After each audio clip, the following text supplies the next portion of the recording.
12 ફેબ્રુઆરી 2025ને બુધવારે રાતે 10:50 ગ્રહોના રાજા સૂર્ય પોતાની વર્તમાન મકર રાશિને છોડી શનિદેવની કુંભ રાશિમાં પ્રવેશ કરશે અને ત્યાં એ 14 માર્ચ 2025 સુધી રહેશે.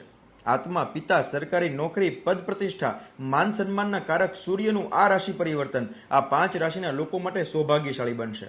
નકારાત્મકતા અને નિરાશાવાદી વિચારો આ ગોચર દરમિયાન સમાપ્ત થશે. કોર્ટ કચેરીના વિષયમાં તમારો પ્રભાવ સકારાત્મક રહેશે. કાર્યક્ષેત્રમાં પદોન્નતિના પ્રબળ યોગ બનશે. ઉચ્ચ શિક્ષા કરતા વિદ્યાર્થીઓ માટે પણ આ સમય સારો રહેશે. પારિવારિક જીવનમાં સકારાત્મક ઘટનાઓ બનશે. આવક અને બચત એમ બંને યોગ બને છે, એટલે ખર્ચા થાય તો પણ ચિંતા નથી કરવાની. ભવિષ્યને લગતી યોજનાઓને અમલમાં મૂકવા માટે પણ આ શ્રેષ્ઠ સમય છે. આ 5 સૌભાગ્યશાળી રાશિઓ છે મેષ, વૃષભ, મિથુન, તુલા અને ધનુ. જો તમારી રાશિ પણ આ 5માંથી કોઈ એક હોય તો કમેન્ટમાં યસ લખી દેજો અને આ વિડીયો આ 5 રાશિના લોકો સાથે શેર અવશ્ય કરજો. જય શ્રી કૃષ્ણ.